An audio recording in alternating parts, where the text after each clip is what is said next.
What's up, guys? Welcome back to the 3 to 7 podcast. Man, we got a great episode for you guys today. We had, you guys might know Nathan Hicks. He's co-instructor at the basic course, co-host of Resurrected that we do on Patreon. We do a lot of stuff with Nathan, and we had him on the podcast and another good friend of ours, and he owns CrossFit Rome, the CrossFit gym in our local community, Jeff Holloway. Jeff's been on the podcast before. Nathan has been on the podcast before. You guys have probably heard of him. We're tight, great group, and yeah, we sat down for a long conversation, mainly talking about how we have worked through, or especially them, Nathan and Jeff, how they worked through the challenges that they faced in 2020 with the coronavirus stuff going on. Obviously, both of them, like me, own a business that is heavily involved in face-to-face interaction. You know, being a gym owner in 2020 was no joke. I'm sure some of you guys listening are gym owners, and you probably have your own story. So we talked through that. We talked through how they dealt with the problems they faced, and they share some pretty special stories and things that they did, like going back to the foundation of their missions when the chips were down, when stuff was crazy, controlling fear, how they supported each other, tons of stuff. I think you guys will enjoy it. Go follow Nathan on Instagram and bother him. PN, Pastor Nathan. Go bother him on Instagram. And I'll attach the show notes to CrossFit. I'll attach the handle for CrossFit Rome in the show notes of this episode. All right, guys, today's episode is brought to you by Natural Rapport. Natural Rapport makes uncomplicated pet essentials and also treats, dog snacks, right? Everything they make is gentle, safe, and effective. Most of it is single ingredient. They're all natural. Look, this stuff is the only thing, Natural Rapport is the only thing that we use to reward our dogs their treats, right? Their soft baked chews and treats and stuff. And it's the only care products that we use to take care of them, grooming products, right? We got their ear cleaner, we've got their shampoos, all that stuff. We love our dogs. And a lot of the stuff that you might buy in the store down at Walmart or wherever to reward your dog with is freaking made in China. You don't know what's in it, and it could not be good for your dog. We love our dogs, so we choose to use Natural Rapport. Go check them out. Oh, I told you the other stuff's made in China. Natural Rapport is all made in the USA. Praise God. Go check them out on Instagram at Natural Rapport. And go get you some at www.nattyRap.com. Use the pro code 3, that's the number 3 of the number 7, project, all caps, for 10% off your Natural Rapport purchase. Thank you for sponsoring this episode of the 3 to 7 podcast, Natural Rapport. All right, guys, here is Jeff, PN, Pastor Nathan. Blake was sitting just off camera, and me. Enjoy.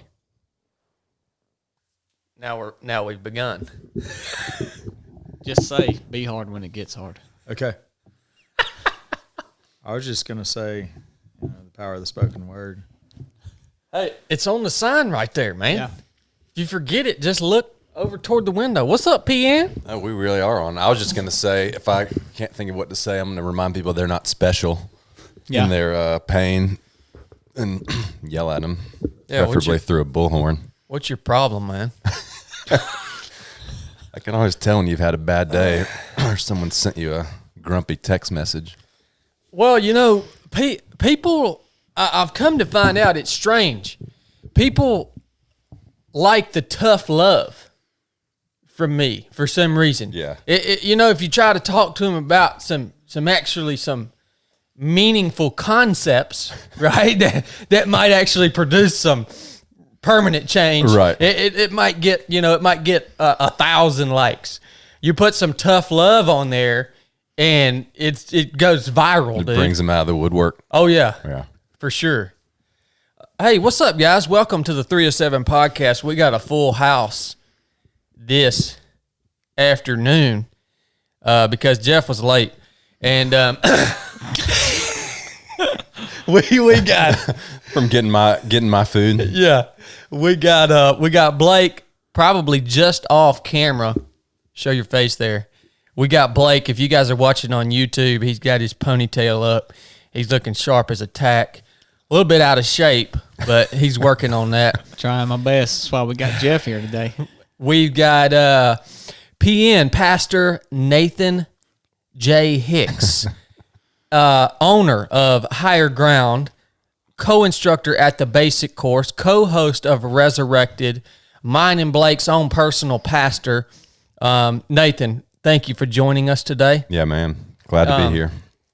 And we have Mr. Jeff Holloway, another repeat offender on the 307 podcast, owner of CrossFit Rome.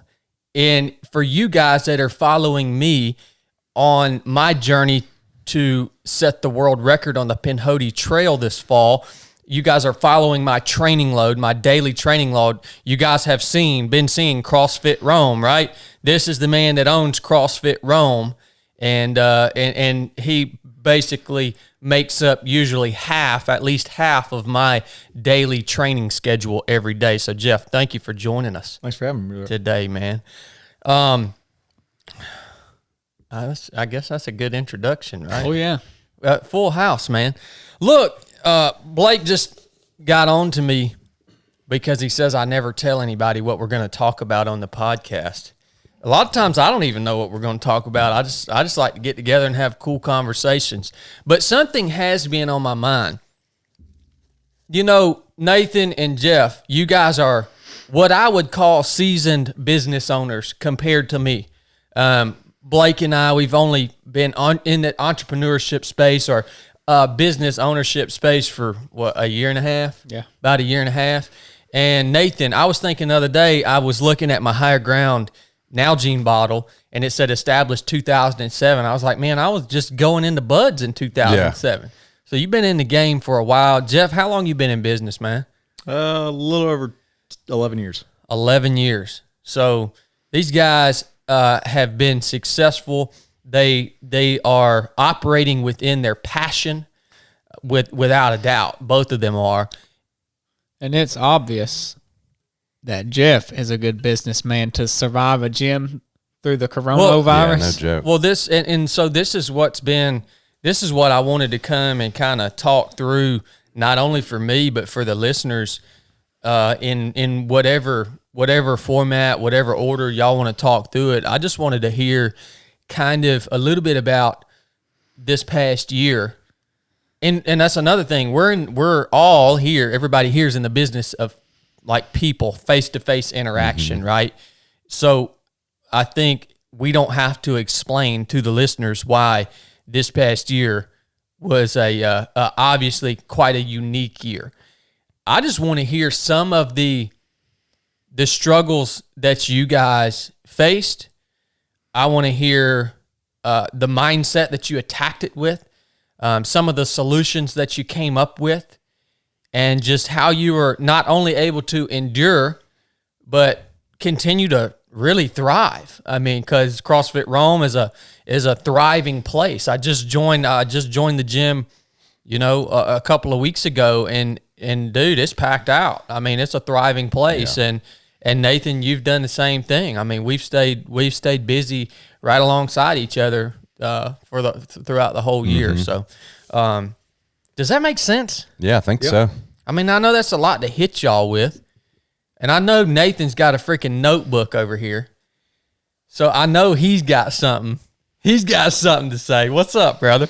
Well, I mean, you had mentioned that you wanted to have the talk. So I just was sitting down thinking through the year, or at least starting in March, kind of a little bit in waves or kind of in big pieces, just how it rolled out and what my response was and kind of what some of the tension that I felt and how I addressed it. And then what, obviously what we did as an organization and how we did our best to navigate it. And, obviously now have a little bit of the benefit of hindsight and can probably put better language to it than I could as it was going on. So yeah, I got notes.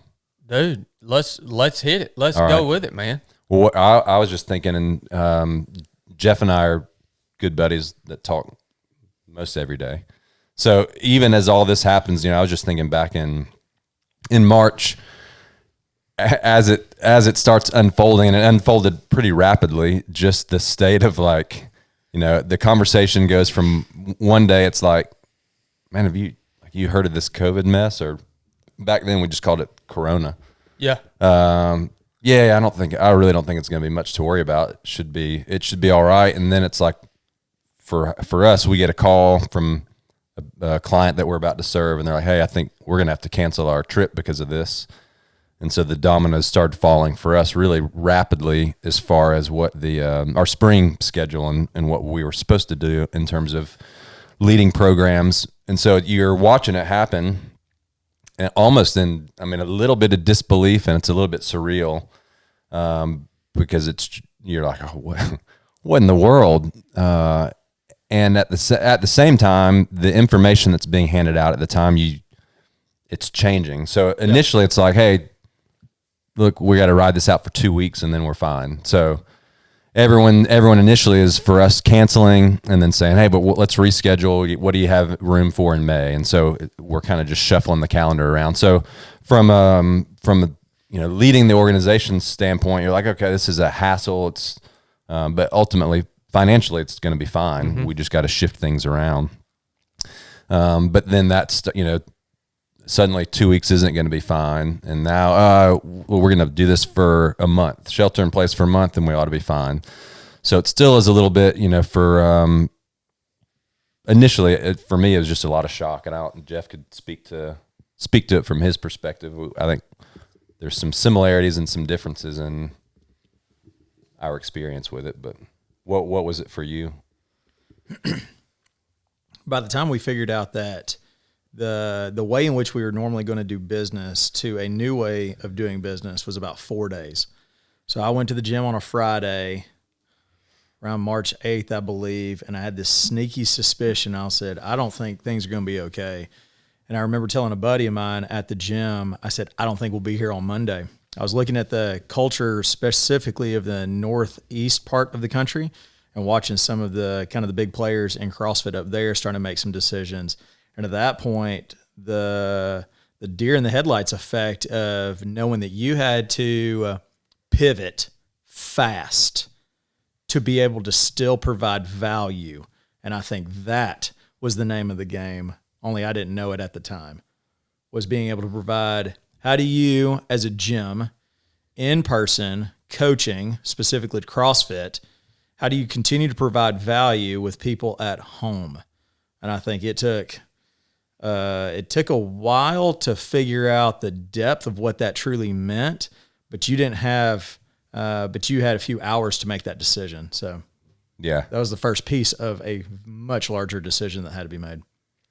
Jeff, move that mic down and just a little bit in line with your mouth. There you go. Perfect. And I think our experience was stretched out a little bit more. And there were two things. One is because what we do is in person. It can't be done virtually at Higher Ground. So I remember feeling a sense of almost frustration because as you're talking to people or hearing, listening, and there's just this murmur like, oh, well, you just have to pivot. That's what successful business owners and entrepreneurs do. And I'm like, it's a real hard pivot. Like we've kind of staked our flag in experiential things and learning that way and growing that way. And so we talk about it a lot on the basic course and the proving ground, the concept of being patient. And although I wouldn't say that I was necessarily patient every day, but that was what was required for higher ground was to sit and be patient for a number of weeks while not the situation settled, but you at least began to have some grasp of reality. Like, what's reality going to be once the dust settles on the response to this? And I just remember days of I felt like toil was probably the best way to describe it. Like, you would all day, you're trying to gather some sort of information that you can trust when really there wasn't a lot that was not that it wasn't trustworthy. It was changing so quickly. Nobody knew. Yeah. Yeah. And so every day, you're like, oh, it's my due diligence and my responsibility as the director of this organization. I've got to get up and find what I can find. And at the end of the day, I'd be like, man, I wish I would have just been better off if I painted my house. At least I would have something to show for it. But you couldn't, you weren't quite free to just set work down. You kind of had to hang in there. So for us, it was a matter of being patient. And it took probably, when did y'all shift to home stuff? Was it, I guess, mid-March? Mid-March, yeah. So for us, we kind of reconcile or just resigned ourselves to the fact that our spring calendar was not happening. Kind of for us, our next big shift is working with some summer camps that we serve, so training their staff and then providing some programming. So then, we shift target to, okay, well, let's talk to all these people and see what they are thinking and feeling. And it was probably mid-May when we realized, okay, they're all making the decision to cancel. So our summer is now very wide open. And it wasn't really until then that we could say, okay, let's put our plan into place, which we had been kind of sitting on and working on.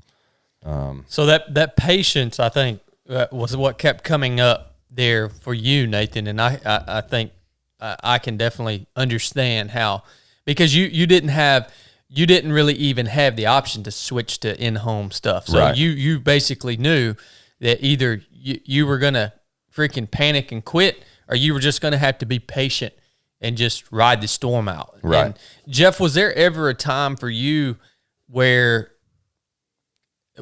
almost that you felt that feeling of like panic, like, oh my gosh, or maybe others around you were feeling that? Or what did you lean on during that transitional phase too? Because potentially everything you had built was going to be freaking shut down, right? Oh yeah, man, that's a great question. So first immediate gut reaction is fear. How do we manage fear, or how did I manage fear in the midst of having to make fast, rapid, decisive decisions? That is an interesting combo. So what I did is first being able to take massive action, not spurred on by fear being the primary motivator, was a really tricky thing for me. So the thing that motivates me more than just about anything else is being able to provide a value at the gym. So when we when we pivoted to the at-home stuff, if we're going to talk about that term, turmoil and the angst that I felt, I was going to crush myself to make sure that people were provided with the value that they were looking for. So I'm in an industry that people come to me wanting a result. If we go to Zoom workouts, we showed that those were not very well attended. If we go to programming online is free. You can find it anywhere. So the value is in the touch of the coach. And being able to do that is really what saved the gym and the business. But a piece of that I learned, COVID expedited a lot of learning for a lot of different people. One thing I learned is when you put deposits in the bank over and over and over about caring for people, knowing who they are, knowing where they are, they're a lot more gracious in really tough times to stay with you. Versus if and and the staff and the coaches and our community. I don't believe we would have made it if the community wasn't as strong as it was before the crisis happened. And that was a big thing that I now know a year later, a year removed. But I would say all the fear that I felt translated into action to make sure that I was going to crush myself so that people felt seen, heard, held accountable, had direction. And I called a lot of people absolutely every day. I would get up just to touch base, even if I didn't have anything to say, because that pressure never went away. Like that every day. And I was like, that pressure also is what drives a lot of success in life. But at that point, I wasn't deeming it as success. It was keep the boat afloat. Yeah. Does that make sense? Oh, it makes total sense. And it's interesting you talking about how you're basically in your mind, you're like thinking about, okay, the value, right? Which is that's the important part of what we even try to produce within 307 Project is putting the value out. And, instead of, I think a lot of people would default to looking at the more mechanical aspects of business, whereas you're just like, hey, I know that if I can find a way to continue to put the value out and to make people feel cared for, to make people feel wanted, to make people feel like they're part of this team and this community, if I can still give them that sense, if I can still provide that value, that's what's going to allow us to pull through this situation, man. And also pointing out the fact that the reason that you have been so successful throughout this year of turmoil and struggle as a gym owner, in the worst year in the history, in human history of owning a gym, the reason you've been so successful is because you were putting in, you were making deposits into your community, into your tribe, into your people for years and years and years prior to this. Yep. Right? Yeah. So you had some credibility, you had some money in the bank, not I'm talking figuratively, as far as what you've invested into your community. That's what I hear is that really you weren't concerned. I mean, obviously we got to have money to live, right? But it sounds like when that happened, you thought, not how am I going to make money for myself through this gym? It's how can I keep this community that we've built together tight without meeting here every day. And if you do that, then the money's going to come, Yeah. But that wasn't the focus. So that's sharp and impressive. He emptied his gym. I mean, to his point of wanting to maintain value and help people achieve their goals, he basically said to the gym, you tell me what equipment you need. And Joker was hauling rowers and assault bikes all over Rome, barbell, so I just, watching him do that, that's a very generous thing to give your company's assets to just freely say, hey, here you go. That's that's evidence that you are truly focused on providing value to your tribe, your customer, right? No, that's awesome. I didn't know you did that, Jeff. That's freaking awesome. Daggone, son.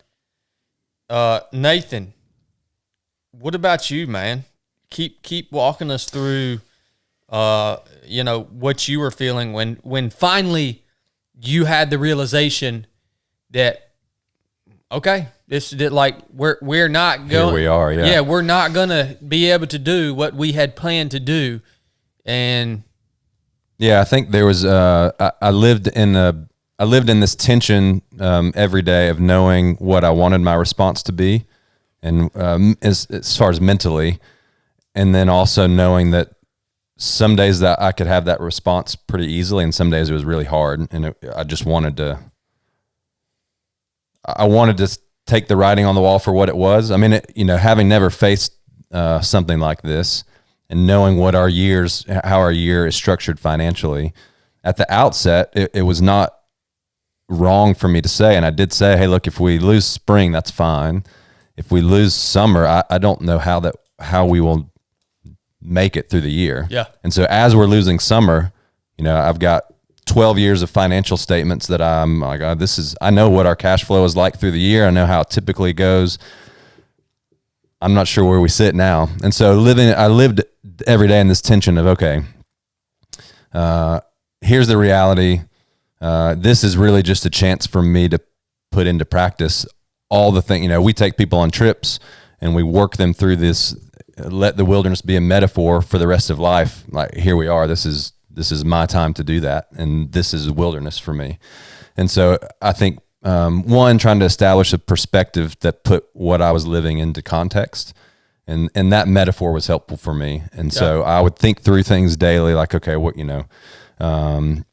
where I think I made a post or two about, like, we're essentially traveling cross country. There's no trail. The nation doesn't have a trail. Like, no one knows. So what would I do in the wilderness? Well, I would kind of plot my next point. And so I kind of created a metaphor that I lived in or helped me. It just helps ground me, honestly. Practicing what you preach. Yeah. And then there was a couple of realities that helped. One was I needed to resign myself to the fact that our company could close. It could go out of business, and if it did, okay. I think I didn't find peace in it, and there was no resignation in terms of I'm not going to work as hard as I can to keep it open. But mentally, I had to come to the place that, hey, this could be something that the Lord is using to close higher ground. And if so, He's still faithful. And if it's going to go down, it wasn't going down because we had done anything wrong. It wasn't poor business. It wasn't, so I just kind of needed to come to terms with, this could be the end of what you've known for 12 and a half years. And if so, just you got to trust that the Lord's going to move you to something else. Yeah. So that was one piece. And then another, as we began kind of working out what our options are and what we want to do, partly because of how I work and partly because of the nature of the shifting climate and shifting information every day, it seemed foolish to me to set a whiteboard up and create a strategic plan for how we're going to navigate it, because you don't have any concrete information. And so for me, it was really going back to kind of our roots and sitting down with Tanya and saying, okay, we got into this for a reason, so let's maintain, let's make sure that we're being mission focused. We see the world around us there is more need now than ever for what we do and the way that we engage people. So let's look around and see what are things that we can do that maybe we've had ideas for and have just never implemented because we've never needed to. And then let's be open to opportunities that come our way. So it was really a matter of looking for ways to serve people and carry out our mission and engage them in new ways. And so I think I said it at times, let's be creative and let's seek to have wisdom, and let's focus on our mission. And like you said a minute ago, really setting a financial goal again was, to me, it just seemed, I don't work that way. It seemed foolish. So let's focus on carrying out the mission. Still, if we go out of business, we went out of business doing all we could to enrich people and help them grow. But also kind of trusting or leaning on the fact that oftentimes if you're mission focused, the finances kind of come with that. So we did that. And I think as we were working out that plan, we had people tell us, hey, you guys, look, we can get a plan to get you out of your office. We can, you could just tell Kelly, sorry, you don't have a job right now. Kind of a plan to basically batten down the hatches and ride out the storm, me go find other work. And I got that advice from a couple of people early on. And I was just like, okay, those aren't people I need to get advice from right now. Like, that's not where we are yet. And so kind of trusting my own instincts to know, like, don't panic, work hard, but don't panic. And so in that, one day Tanya said, hey, what have you told Kelly? And I kind of brought her up to speed, and she was like, you need to make sure she knows that there's not a secret plan to fire her. She's our program director, works, it's hard to put what she does, the value of it in words. Like, couldn't do what we do without her. And so Tanya was wise to encourage me. And so I basically, we had a meeting, and sat down and said, hey, look, here's our plan. Kind of walked her through, like, I don't have a whiteboard of how we're going to get through this, but this is the approach we're going to take. And we're going to trust that this is how we started and why we've been here. We're going to keep doing those things. And by the way, there's no plan to fire you. We're either going to all go down with this ship or we're going to all live to keep fighting another day. And so I think trying to instill confidence in her, not through, false things, not propping her up with some made up plan, but to just kind of shoot straight and say, look, here's where we are. Here's what we have reason to hope in. And you're a part of that. And you're either we're going to all have a job at the end of this, or we're going to all be looking for new work, but we'll all be together. One of the cool things about you bringing that up, and I want to toss this over to Jeff here in just a second, but when you start a business, you have a foundation, right? Like you said, of why you have a foundational mission. Why have you decided to launch out and take all this risk and take on all this work? What is the mission? What's the foundation of the mission? And when things are going good and everything is up and the freaking chips are up, it's real easy to drift away from the foundations of why you started the freaking whole thing in the first place, right? And I know you've even told me before, Nathan, that, the foundations of your mission involve taking groups out into the wilderness environment, right? Yeah. And I feel like, you've described it to me before that you guys had kind of drifted away from that in a way, when it just happened to happen. But, you returned to those foundations. Jeff, I could only imagine, what were your foundations for starting a gym? I mean, what were you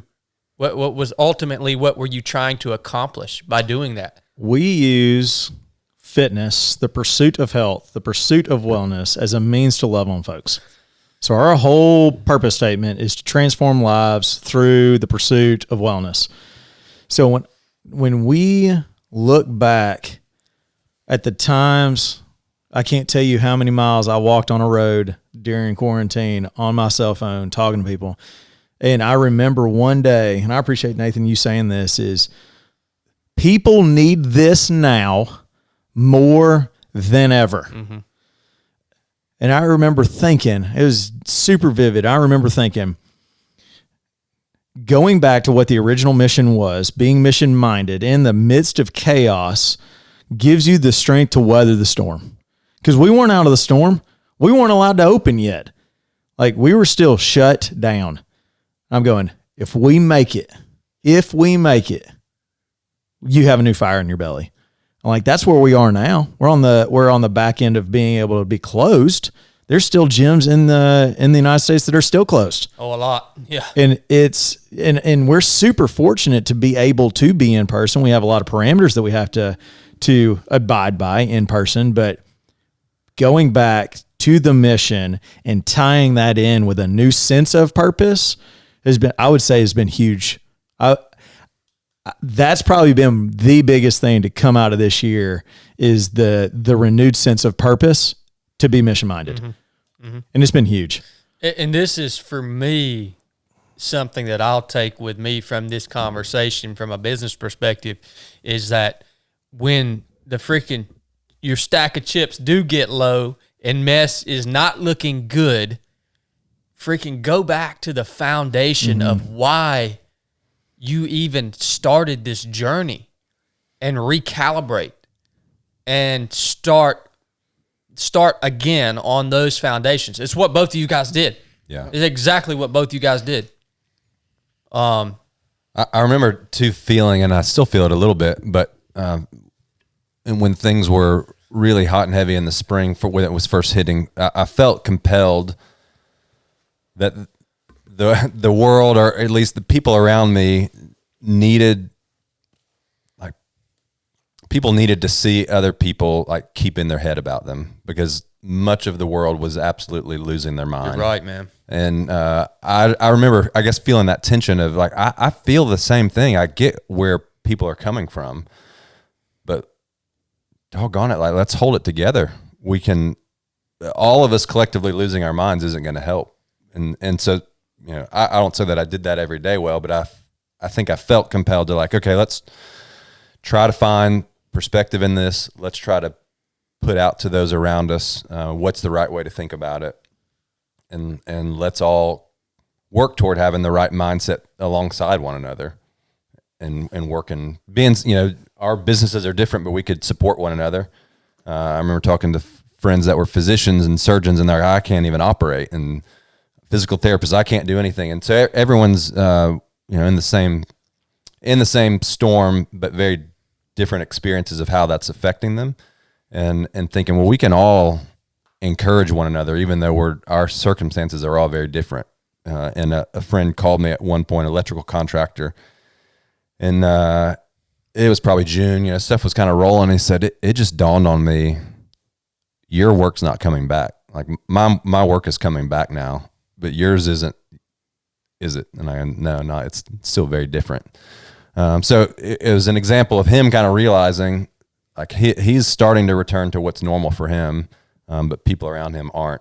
And so he called to encourage me. So I felt like that was an important, our conversations, the ones that Jeff and I had. Well, that leads me into the very next thing I wrote down is I didn't know you guys when all this, maybe knew of you, but didn't know you. How did you guys support each other as friends and business owners within the same community? What did you guys do to support each other, whether it's emotionally, mentally? Was there a schedule around it? What were some memorable ways that you guys helped each other or other people around you helped encourage you? Does that make sense? Yeah, you want to take that first? Okay, I'll take that.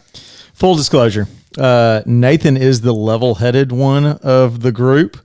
Mm-hmm. I am the one who, I feel things. I feel high highs. I feel low lows. I feel fear. Big part of this year has been me understanding, naming, and calling out the narratives that I tell myself and how I'm perceiving reality. So when you have a culture or it's seemingly a world around you that is very much operating in that fear, I have a hard time processing that information.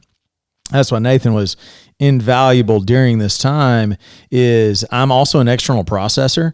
So being an external processor means half the stuff you say out loud, either A, you don't even mean, B, doesn't even make sense, but you have to connect the dots audibly to be able to frame your thought process. So me internally thinking, it's just like a weave of spaghetti.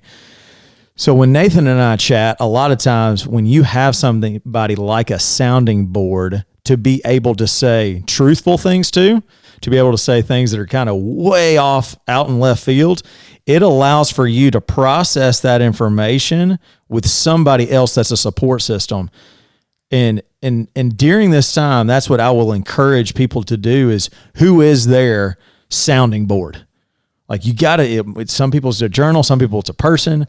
So Nathan and I, when we got on the phone, we kind of, several different things always happen. It was a check-in, but really, how are you doing? It was a kind of call out to the truth of like whatever was in there that was either negative or untrue. We're like, okay, let's call that into the light. Let's kind of pull it out and beat the negativeness out of it. Yeah. And then when we were making decisions, there's so many decisions that we were having to make on the fly of going, am I way out in left field on this? And going, I don't see a better option. And then you just move forward. Like you didn't have a ton of time to like work through stuff, but that check in, that call out, and that move forward process, I think happened daily. Yeah. Within reason. Yeah. What do you think? Yeah, I think that summarizes it nicely. I mean, I think that there's this reality when you're experiencing something difficult, you can be doing all the right things and it doesn't feel like you're doing the right things. There's no relief that comes from it in the moment. And so I think probably for both of us, I could hear what Jeff's doing and I could hear the concern in his voice of like, I'm not sure if this is right or enough. and I've got enough perspective outside. I'm looking from the outside, and I can say, this is unbelievable. Like, you're killing it. And he could do the same thing for me. I could say, I don't know, I feel kind of stuck. Like, I feel very limited in what we can do, but here's our approach to it. And he could affirm that.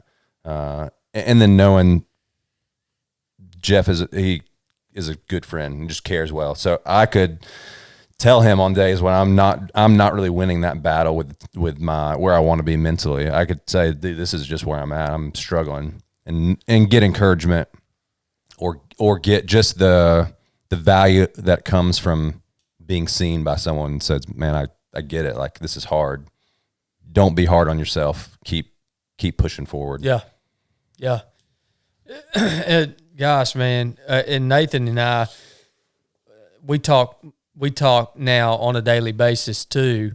And dude, you are a lot of times, I have to, you are so good at listening to people and and giving really sound advice. And sometimes when I get off the phone with you, I kick myself in the butt because I realize, dang, that whole conversation was me picking Nathan's brain and then listening to his advice. I didn't even ask him how he was doing because you just have such it's a heart, it's a gift. You're so good at that, man. It's absolutely amazing. Blake, you got any questions so far? I'm just listening. Yeah. All right. I want to talk now, just moving forward, kind of as, again, we all realize this is how the world is now. This is how, and this is, we can get into this later, but I don't think this crap's going away. The freaking stickers on the floor and the masks and it's not going away. Yeah, I mean, our entire world has changed, I believe, permanently, in a very short amount of time. And but we realize that this is where we are.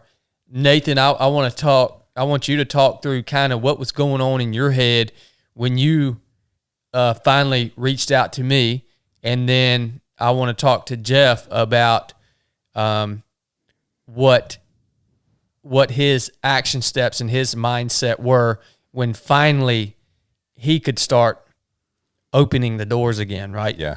Well, I think, you and I had done the infamous long day in the Cahutta by that point. So we were beginning to talk, I don't know, weekly, or you weren't answering all my calls at that point. Yeah. I could get through the first layer of defense. So I could get a return phone call every now and then. But I think that's the other thing I didn't say that I could do with each of you is process, and not to be, I don't want to be insensitive, but process the absurdity of some of what I was watching, and mostly in terms of the collective freak out and panic.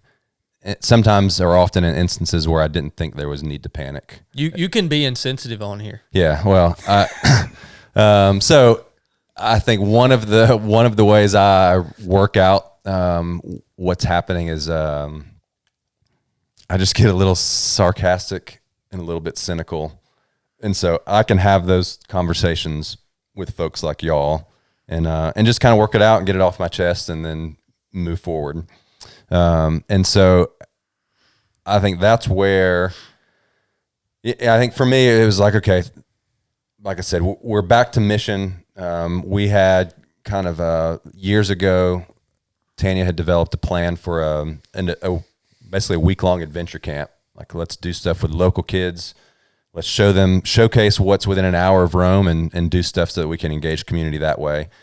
And it kind of just been on the shelf because summers are pretty busy. We hadn't done anything with it. So we took that idea, talked about it. Kelly put feet to it. We're like, okay, let's get this out. So we started looking just right around us. We knew kids aren't going to camp. They need to be outside for a whole host of reasons. So let's start looking around. So we began, making new relationships with people in town, or relationships in a different way. Like they knew of us, they just had not done stuff with us, and engaging folks that way. I was on the phone with you one day, kind of as all this was happening. And again, kind of a little bit in frustration, just said, camp's just canceled. So our summer's wide open. We're doing this day camp thing. We're about to put dates on the calendar. And it was really, we forced us to engage clients in a very different way than we have for 12 years. So we typically work, what sustains us is big schools and churches and camps, big organizational clients that weren't, whether the individuals I dealt with wanted to continue on or not, they didn't have that freedom from a cultural standpoint or from someone higher up saying, no, you can't do this trip. So I get it. They made the best decisions they could, but it forced us to then engage people in a very different way. And so we just said, let's put it out there. That's all we can do. And then we'll gravitate toward what gets a response. Yeah. So we put a few things out there. Not all of those got responses, and that was fine. We put our attention to what did get a response, and in some cases multiplied what we did. So that conversation with you said, we're about to do this.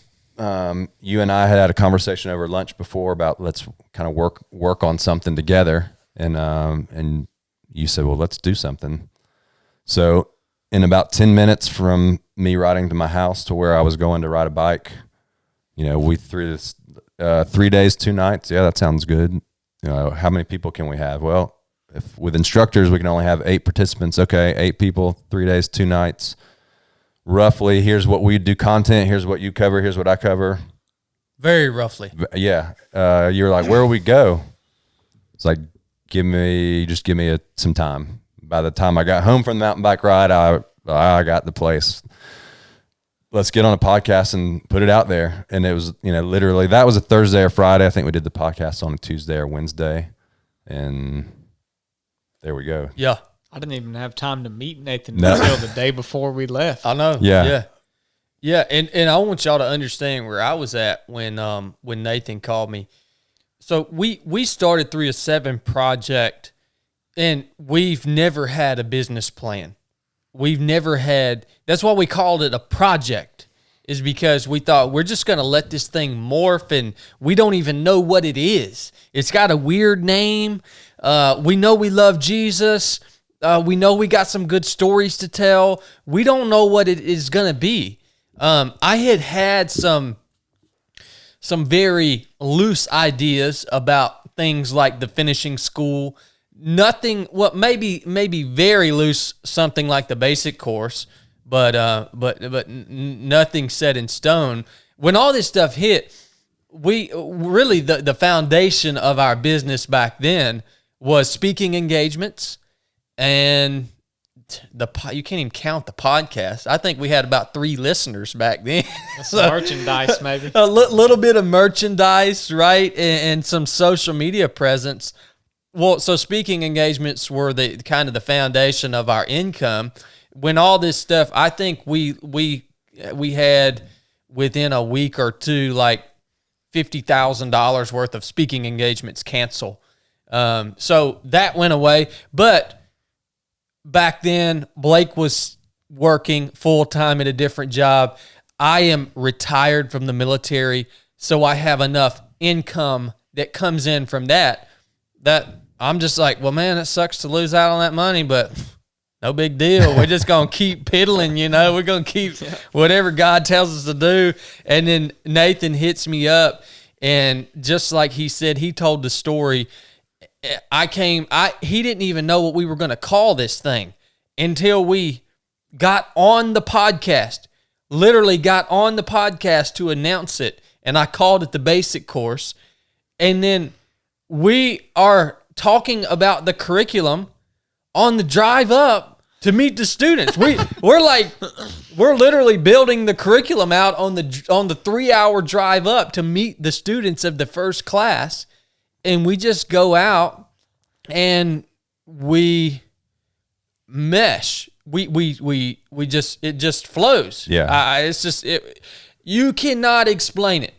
I mean, at least I can't explain how perfect No, I mean, I even the students. You remember the students being like, "Are y'all sure this is the first time y'all ran this Yeah. thing?" yeah. Little did they know, we didn't even know what we were going to do. Right. And that was maybe 6 weeks after it had been announced. I mean, it was a very short run up to the first one. And I remember I didn't know that much about 3 of 7 at all. It's because there wasn't much to know about. Yeah. But in my head, as I'm sure other people had done, like I just figured you guys you had announced the finishing school. So I figured that you had more already happening. And I remember at one point after we had met to go over some details, and you're like, "Man, we're really thankful that you're involved in this." And I remember in my head, I was like, "They could pull this off without me. Like, what are they?"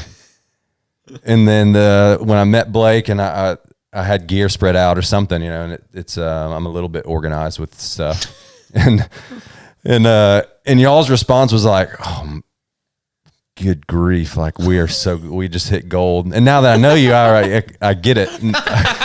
I see the value. But yeah, I mean, what struck me initially was there was complete trust among the three of us, as far as each one of us were competent to do the things that we were going to do. And then we had given, everyone had freedom of movement in their area. So I would ask you a question about logistics or something, and your response was, "I do not care. You do whatever we need to do to make it the best trip." So, okay, we'll do that. And I didn't care what you were going to talk about or what you were going to do or what you were going to say. Same thing as we talked about, the lessons I would lead. It was just trust and competence. And then I think the Lord putting us together in terms of how we mesh interpersonally. Yeah. And you talk about those relationships, and that's an example of leadership. 3 basically leaders coming together to work on a project together, right? Because again, we all have the authority that we need to do what we need to do within the mission that we're trying to accomplish. We give each other that authority, right? We trust each other, and we're not scared to check each other on stuff that we screw up on. Mm-hmm. And that, we make decisions because we feel empowered amongst our team, 3-person team, instructor team, and we know we have the authority and the trust. And that's freaking leadership, making decisions and freaking not trying to micromanage each other. Yep. And it flowed. Jeff, I want to ask you, man, when you finally got to the point where you're like, okay, maybe we're going to be able to open the doors again, how did that feel, man? Because I know even now, but especially back then when everybody was freaking out, I think people were judging other people for getting back to I could only imagine there were people looking at Jeff and saying, "I can't believe he's endangering people's lives by opening his gym again." Like, I don't know if you felt that. I'm sure it was happening in some way, shape, or form. But how did that feel for you, and how did you work through that process? If there's if there's any memory or recollection of it. Oh yeah, no, there's memory. That's a great question. So I am constantly trying to make sure that people are comfortable around me or in the gym. So my first and foremost responsibility is the flock at the gym. Okay. So I wanted to make sure that we were in a place that people felt comfortable coming back. Past that, my goal or my preference is anybody outside the gym. If I was doing what I was supposed to be doing, following the guidelines, following the list, doing the stuff, then I felt like I was doing more good keeping the gym open, serving the people in front of me than I was not keeping the gym open. Even we, in the state that we live in, we were super fortunate that our state got opened up a lot earlier than a lot of other states. But being able to put my kind of stamp of my approval on the way I was going to do it was going to be huge because I actually did not open for a full week after the state opened. And I got some kickback from that. And I wasn't ready for me to put my stamp of approval on the way that I could run the gym safely, effectively, with me being able to sleep at night. But once I could, we were wide open after that. And like from that point forward, it really is every day I said, I can do more good changing people's lives than if we did not have a gym, if we were closed. Yeah. Yeah. So it sounds like kind of what you did is you made the decision to, like you said, focus on your tribe, the people that were showing up, and maybe tune out the noise that was probably happening outside of that tribe or judgment or whatever you want to call it. Yes, in full disclosure, that's a big challenge for me. But that's something that I constantly am working on is just try to keep your head down. Keep doing what you're supposed to be doing because you're never going to get rid of the noise. The noise is never going to truly go away. Yeah. I've gotten better at dissipating a little bit, but giving attention to kind of the squeaky wheel gets the grease kind of deal. But if that wheel is not a part of your car, like you got to be careful paying attention to it. Yeah. Get away from it. Yeah. We gotta be focused on what we're driving. And that's kind of where we sit. I think another thing that you did in that, I think as the state said you could open, but they were very unclear. They weren't getting out information about what their requirements were going to be. Yeah. So I just liked that you needed to be good with it yourself. Like you got to stand behind your own decision, and whether you have the license to do something, legally or not, you're like, well, I'm not doing it because I don't feel good about it yet. And just the idea that when you're making decisions, you've got to be at peace with them yourself, regardless of what, someone else says you can or can't do. And I don't know if you guys that are listening to this understand that the place that we live in, literally everybody knows who we are. Everybody knows everybody. Like we don't live in a big city where there's multiple CrossFit gyms or gyms at all. We literally bump into each other everywhere. We go to the same restaurants. We go to the same gas stations. Because there's not that many options. So it's a big deal to tune out the noise, especially in the environment that we live in, and then especially in the line of work that Jeff is in, because I feel like the whole, and maybe some people don't understand this, but the whole CrossFit culture already has a freaking big X on it. It's back. Like everybody's already judgmental about the CrossFit crowd anyways. I'll be totally honest with you. That's the reason I didn't join your gym for a long time, is because not to say I don't know the ins and outs of the culture, but I know from the outside it is looked at as almost a cult in some ways. You know what I mean? Yeah. So people are, even when times are good, people are judging CrossFit gyms. Then when times are bad and you're having to make decisions to open your doors back up, they're freaking, look at this cult down here. How many days a week do you field one of those? I hear CrossFit hurts people. More than I would. I spend more time telling people what we don't do than what we actually do. So hey, while we're on that, he won't speak to it. Jeff's an amazing coach that focuses on technique and results and long-term, taking care of people in the long term. So I think there probably are CrossFit gyms that deserve a bad rap. Jeff's is not one of them. Yeah. Well, I appreciate that, Nathan. You're not wrong, Chad. Like that is because we have 15,000 affiliates in the world with 15,000 cultures and 15,000 coaches. And some of them are phenomenal. Some of them are not. So, but if you're hitching your wagon to that horse, the CrossFit horse, a lot of it's going to be lumped in the same thing. Mm-hmm. So, Chad, I cannot understate in this town how important it is that when people come in and go, I don't want to get hurt. I said, do you realize if you get hurt in this town, I don't have a job. Like, this is not the town to have a bad reputation in. So the ability to make sure that we show up well to serve people is really important to me. I will sacrifice short-term gain for an athlete for long-term consistency, doing it well, moving well. So we talk about trajectory and horizon, like short trajectory, distant horizon. I ask the question, if I want to shoot a bullet as far as I can versus I want to shoot a bullet as high as I can, the trajectory of the barrel is going to be pointed in different directions. Yeah. So as a gym and as a culture, you have to decide in any entity or any industry, like, what's your objective? Because you can do what a competitor can do and have two totally different philosophies. Same product, different philosophies. So for me, the short trajectory, distant horizon is really important to me.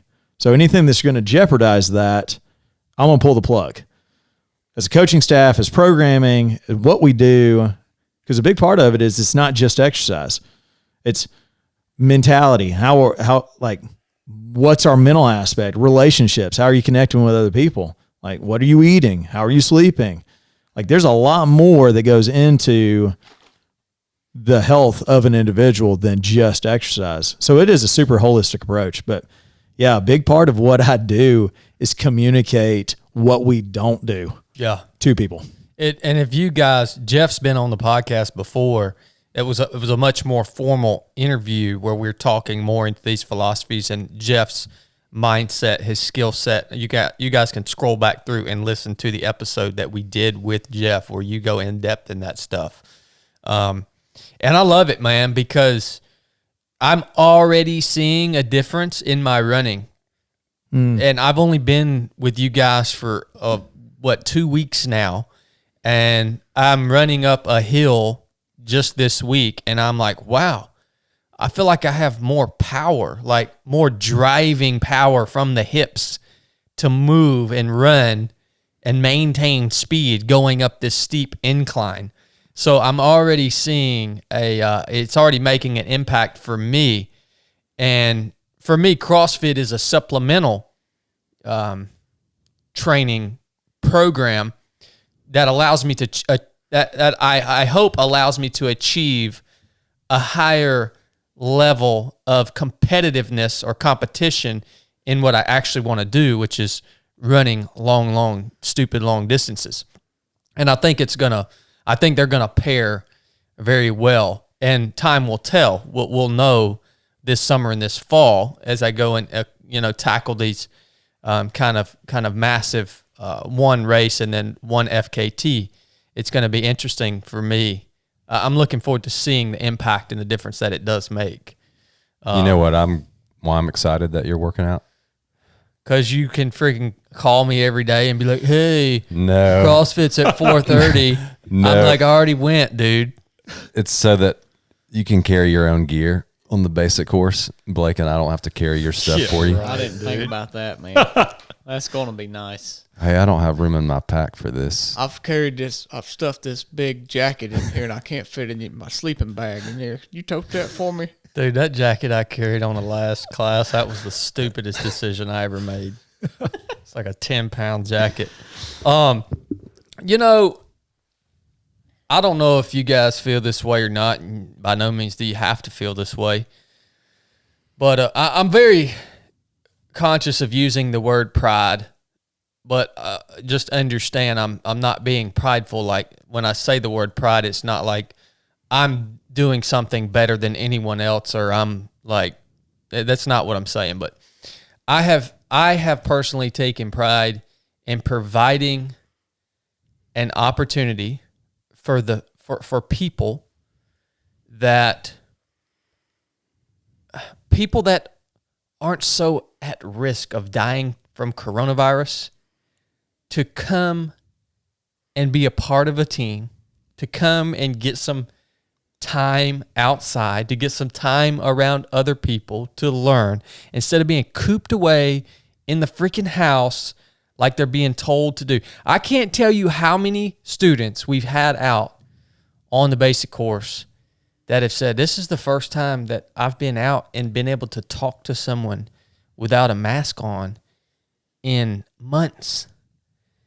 And I think that the mental health, the negative impacts on people's mental health from everything that, all the regulations that are in place, I think those negative impacts are going to far outweigh the advantages that we have, that we've achieved by all these regulations.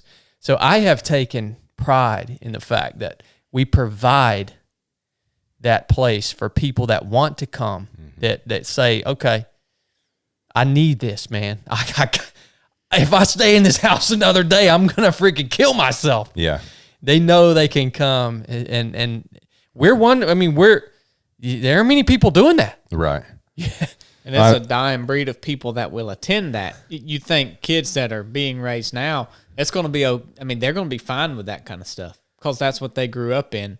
But there's a generation right now, or several that are going through that, and they got to have that space to continue to be who they were. I talked to my wife the other day. We were talking about the basic course, and I was kind of talking about similar along these lines. And, you know, she said, well, man, everybody always asks me, why don't I work with youth? I just don't feel called to work with youth. I think that there are plenty of opportunities out there. There are plenty of programs. There are plenty of places that are catered to developing youth. Now, there's not enough. There will never be enough, but they are out there and they are in place.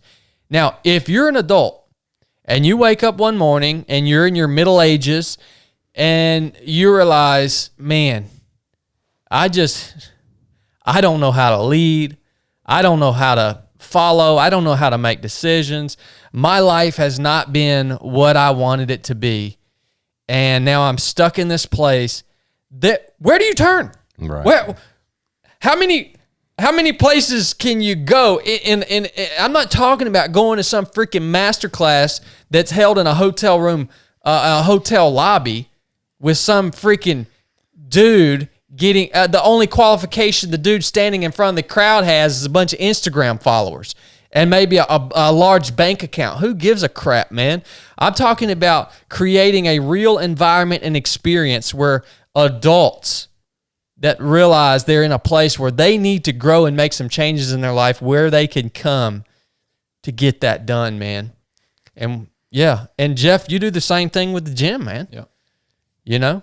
I think in all of it, I talked to a friend of ours that's a neurosurgeon, as this was all probably right before summer. And we were talking at a kind of a high level view of it, like looking down in big pieces and what's going on. And his perspective I thought was interesting because, you know, the nature of his job is dealing with risk and making judgment-based decisions on a daily basis. And his takeaway was, you know, look, Nathan, you do the same thing. You make judgment-based decisions. That's the world of that you live in and adventure. Jeff does the same thing. By and large, there are large segments of the population that don't do that on a daily basis. They get up, they roll through their routine, and it feels very uncomfortable for them to assess risk and make a personal decision based on their own assessment of risk. And so I think one of the things that we've seen this year is that the people that, they want to do that, they have the willingness and the drive to do it. So the people that are showing up for events that we're doing, the people that are choosing to go back to the gym when they're in that in-between phase of, yeah, we're open, but not everyone's coming back. Those people are there because they want something. They want results. They want change. And they've said, I know all that's going on around me. I can assess the risk. I'm willing to take it, and I'm going to be responsible with myself and the people around me. I'm not going to knowingly put other people at risk. I'm not going to be foolish with my own health. Yeah. But I'm going to move forward in doing what I need to do in all aspects of my life. What other freaking choice do you have? I don't see one. I don't either. I'm halfway through life. You know? Mm-hmm. What other choice do you have? I'm not freaking staying in a closet, man. Yeah. I probably shouldn't come out of the closet, but I'm not staying cooped up in my house, man. No. Dude, it's been a good year. Yeah. It's been, I think, a year of growth. I know for me, big time, and it sounds like for you guys too. It's been a year of challenge, but it's been a great year to go back to our foundations and recalibrate. And what's it looking like? What's it looking like moving forward, man?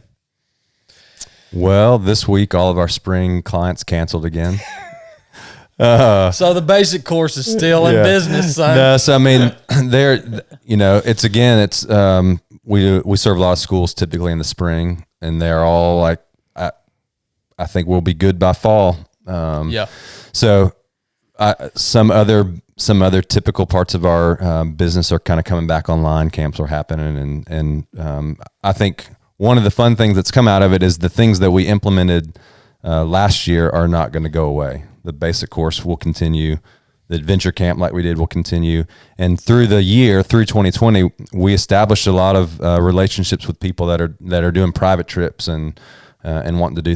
Amy from Salty Britches is putting together a women's backpacking trip. So it's revived and let us do a lot of stuff that's at the core of what we want to do. So I think I told someone the other day, I have confidence moving forward, not again because of some plan I have in a desk drawer, but because of the experience of this year and seeing the Lord provide new ways of sustaining us financially, and also just the benefit and the results that have come from focusing on our mission and saying, each day, week, month, how do we carry out our mission and how do we impact the world around us? Let's do that and not be overly concerned with the strategic plan moving forward. And this is a good question for both you guys. At what level should we, as business owners, accommodate the fear-based requests from society? Does that make sense? I think so. At what? Okay, we run into this. We run into this with people that apply to the things that we do. Yeah. You usually handle it for me. Right. At what level do you accommodate that? Or because I know there's pressure. It would feel good for me to just say, freaking screw it, dude. I'm blowing the doors off this thing. I'm not accommodating any of this bull crap. I think there's, I legitimately am okay with whatever someone's response is. It doesn't have to be the same as mine. I don't look down on them. I hope that they can do the same for me. From an organizational standpoint, I look at it as, are there requirements from the law that we've got to do? If so, that's probably the responsible thing to do. Beyond that, I think the approach that we've taken is kindly communicating to people, hey, this is what reality looks like in the experiences that we do. We're outside. We're mostly distance. Here's kind of how we manage things. If you're not okay with that, then by all means, you don't have to come. Like communicating, this is the way we manage things, putting that out there as plainly as possible, and then being okay, again, like trying to push is the wrong word, but encourage people, make an assessment and a risk, like assess the risk and make a decision for yourself of what you think is good 100%. And that's our default is personal choice. Yeah. And I hope this is a good example for everyone to see of how level-headed PN is for us here. I think as a kid, we used to tie those June bugs on a string and let them fly around. And I see PN as the one holding the string, and Chad is the June bug that's wanting to go, but Nathan's holding the string. Whoa, Chad, I got you right here. There's all different. There's people are all over the spectrum on this, right? So you got guys like my man Andy, Priscilla, and Andy's like, blow the doors off of this thing. And I listen to Andy. I mean, Andy gets me freaking fired up, man. But is it 100% sound advice? I guess it depends on who you are. It's your personal choice, right? So that is I think that is my default is we don't, like Nathan said, we don't criticize anyone, and we're okay with we're okay with you voicing your concerns. Yeah. But ultimately, you assess the risk for yourself and make a choice based off of what kind of risk you're willing to take, and freaking do it or don't do it. Yeah. Right. And ultimately, I think that's the way all of society should operate. What about you, Jeff? You got anything on this topic, man? Because you're having to deal with this. Oh yeah, every day. I agree with all of that Nathan has said. The thing that I You don't agree with what I say? I also agree with Junebug. Alrighty. Can I start calling you that? Yeah, I'm going to start calling you Junebug. I think you just earned a new name. Junebug. So with Pastor Nate and Junebug. So being able to operate in the parameters that you feel comfortable with, whether it be the legal parameters, if there's legal parameters in place, I think it's probably the responsible thing to do as a business owner, which we are doing. To a certain point. To a certain point. But I mean, within if you can, then you should, in my opinion, and we can, so we are. But then at that point, what is the best thing to do to offer your services as well as they can be offered, and communicate how you are doing that, and then let people say, I'm in, I'm out. And at that point, you're in or you're out. But as long as I'm being consistent with what we're doing, as long as I am communicating what we are doing, and within reason, being as safe as we can be, and cleaning and social distancing and doing our stuff. And if you're on board for that, I think that you can move forward going, I'm in. Or if I am super uncomfortable with that. At that point, then you have all the information that you need to make a good decision for you. And I think that our perspective, as you said, it clicked. Our perspective is informed by the fact that we live and operate in a part of the country that we are allowed to operate. Yeah. The response might be different if the state was saying, no, you can't open your business. Then I might have less of a come alongside approach and more of a hit them head on approach. Yeah. Yeah. So yeah, for people that are listening saying, people are hearing this all in very different contexts. Some dude in India is listening to this right now. He didn't even freaking know what we're talking about. He never even seen a CrossFit gym. Moving forward for you, Jeff, and I said earlier in the episode, I don't, and I'd like to hear your view too. I don't believe any of this is going away. I'd like to hear that. That's a separate question. But moving forward, what's it look like for you, brother? And what are some challenges you faced? What does it look like in general? I don't want to pigeonhole you with any single train of thought. That's a great question. Give you background. Going to rewind a year, looking at when the closing happened. You got an opportunity, whether you wanted it or not, to stare all the strengths and the weaknesses of your company in the face. And being able to do an assessment of where we were at that time in the stages of our company, there was a lot of stuff that we had to fix. So with us, I think there were some gaps in our services for how we could best serve folks. So we've added a nutrition piece. We've added a master's piece. We've added, ramped up our kids piece. We're looking at stronger personal training stuff. And those were all gaps that we had. We were just group classes. So now we're in a super heavy stage of being able to fix our processes. Because at that point, it's not so much if this happens again. I would say it's a lot more how strong can we make it regardless of what's going to happen next. Mm-hmm. And I think that's where, as a business owner, that's where the mentality needs to be, is going, shore up your weaknesses regardless of what's coming down the pipe. And that's where we are, and we're in a heavy stage of fixing our operating procedures right now, not necessarily even focusing on growing. Because I think growing too fast without solid processes in place could be super dangerous. 100%. So that's where we're at. Yeah. I love it, man. PM, what you got, brother? Yeah, I mean, I think this is here to stay in some way, shape, or form. It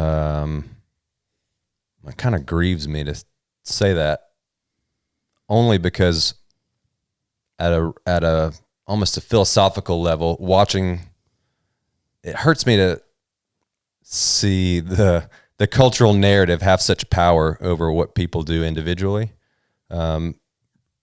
Sometimes, despite the fact that there may not be solid factual information that's driving the things that are handed down, that are being consumed. And so that really, I mean, more than the day-to-day, how do we manage this, like that probably bothers me more than that. I mean, it's the kind of the high level, like as a culture, we're just giving into this in terms of, again, not the handling of a specific thing, but more the handling of how we conduct ourselves, how we make decisions, how we the freedom of movement that we show other people without throwing judgment their way. Like there's some of those big pieces that I just kind of sigh. It bothers me to watch some of how that's happened. I mean, fortunately it bothers me for the kids, man. Yeah. I mean, I agree that there are some effects of this that we've not yet seen in terms of mental health and social interaction and things like that. And that level of things bothers me. I mean, fortunately, the way that the things that Higher Ground does is very minimally impacted in terms of what you've got to do. Like I said, we're outside. So some of our larger group stuff's got to be managed. By and large, the clients kind of have what they need. They've already got their procedures because they live in that big group day to day. And so it's just a matter of us coming alongside and kind of nailing out how we carry out programs in that setting. Honestly, it's not. We troubleshoot and do logistics all day long. That's not really that big a deal. So we'll just roll with what happens and keep going. I mean, I think this year showed another thing.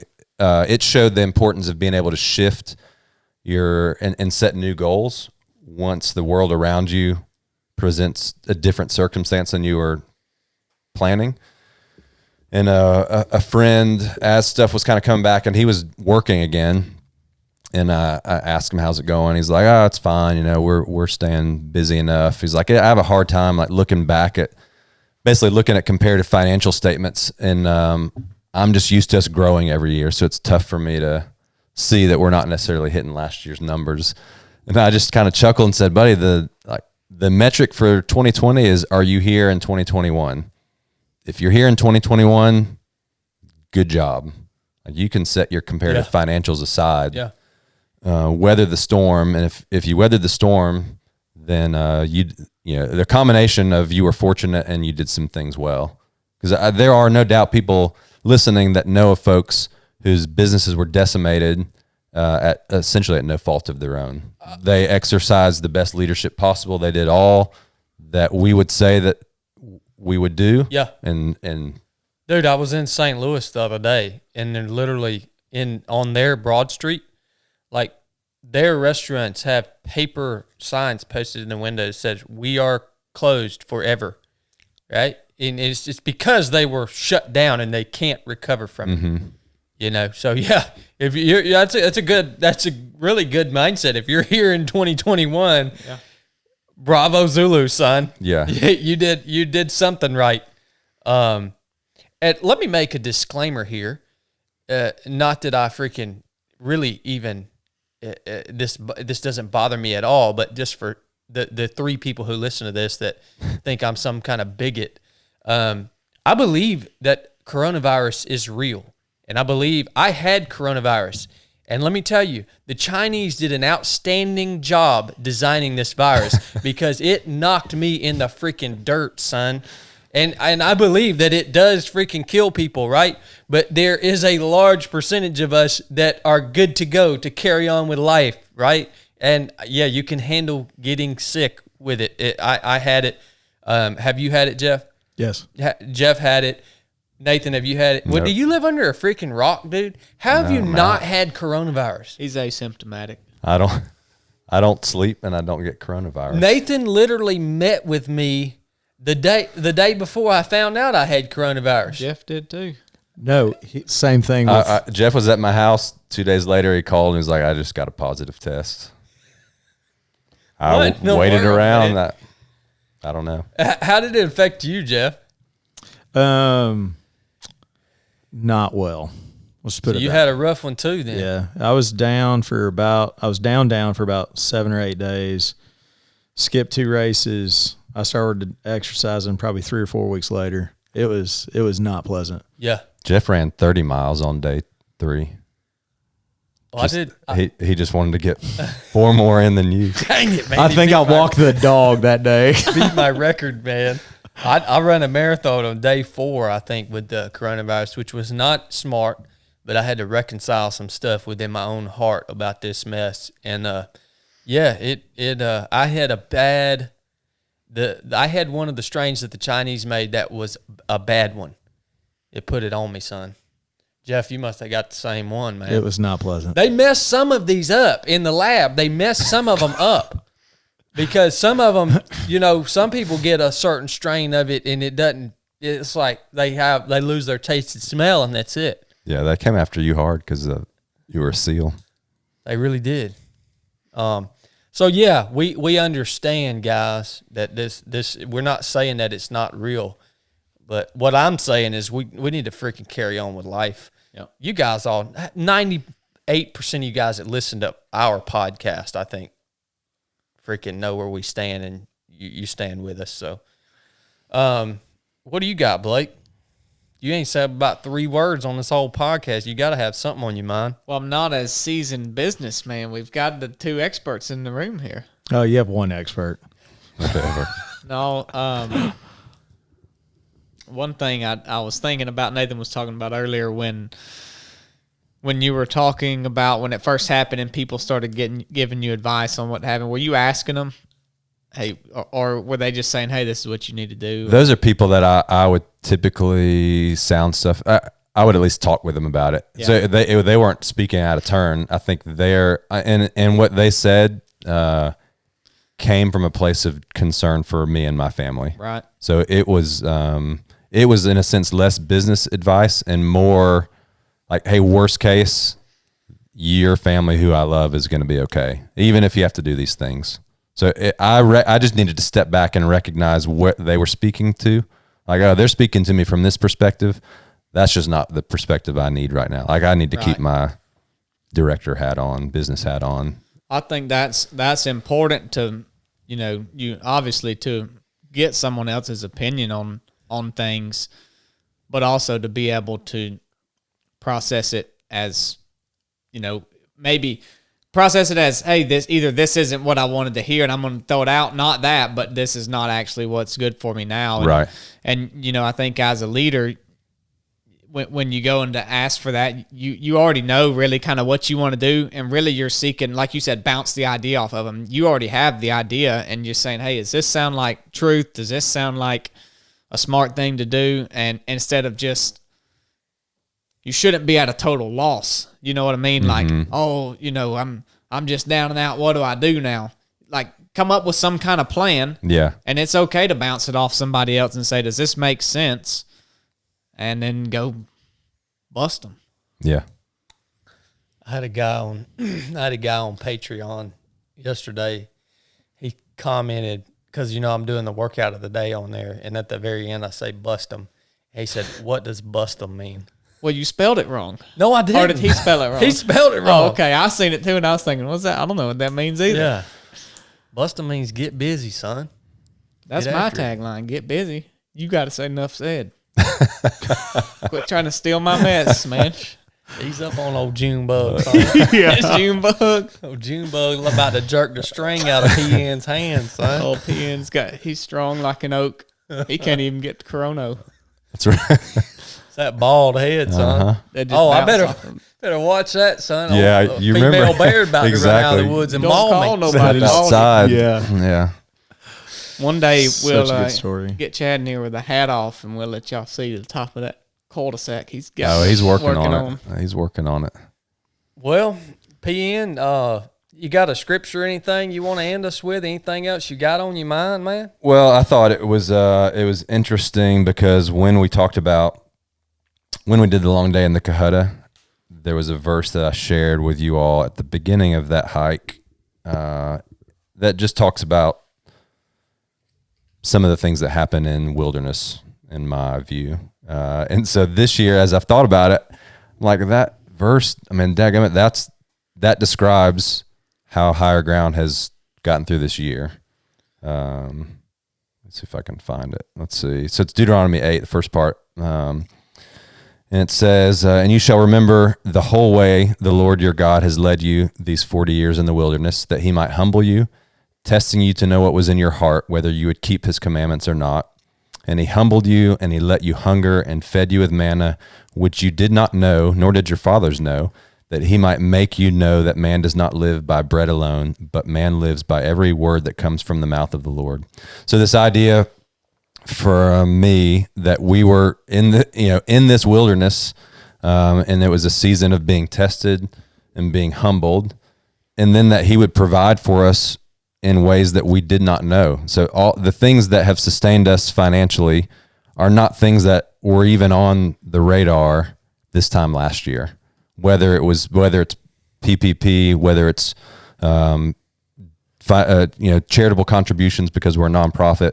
If I look back now and look how have we cash flowed this year, it's all things that weren't on the radar. So he provided in ways that we did not know, all so that we would be reminded that we don't live by bread alone, but by every word that comes from the mouth of the Lord. So I think it's interesting to take. I often look at that verse on trips to step back from this year and be like, this year in the wilderness of COVID, that has been how we've been sustained. Yeah.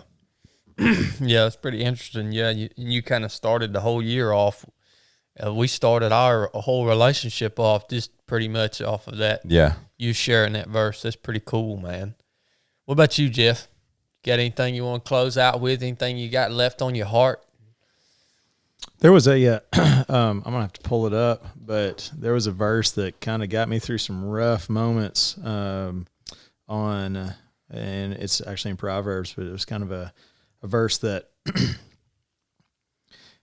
for me, a lot of times the struggle that I had to was getting my everything in line, kind of the vision for how I thought, how I calmed down. I'm big on, Ruth Haley Barton has this book that talks about kind of the calm in the middle of the storm, which I very much believe that that's exactly what this is. So let me see.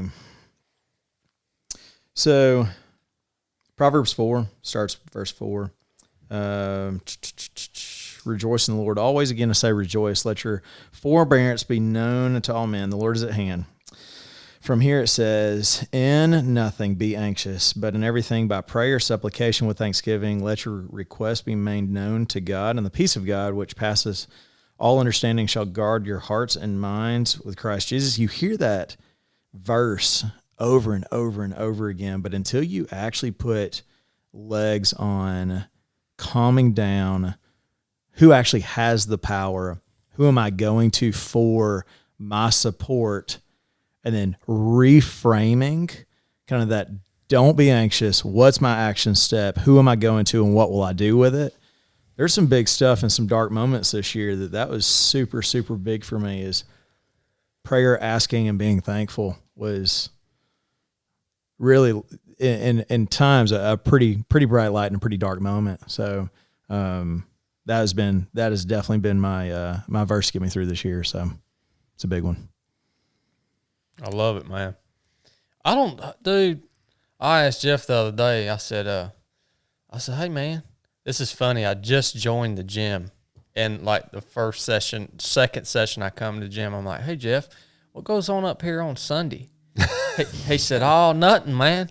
I said, daggone, man, we ought to have church up here on Sunday, man. I'm like, I'll tell you what, I don't know how, I don't much like church, but I think we could have a freaking cool church, man. Got a nice spot over there back in that side door. Yeah. Yeah, I think we could have a cool church, man. I think we could do some fun stuff around there. I don't know. It's just maybe when we're old and gray, maybe sooner. I don't know. Just something I was thinking about. Will you ever get old and gray, or will you just be old and red? No, I will probably just die before I ever get old.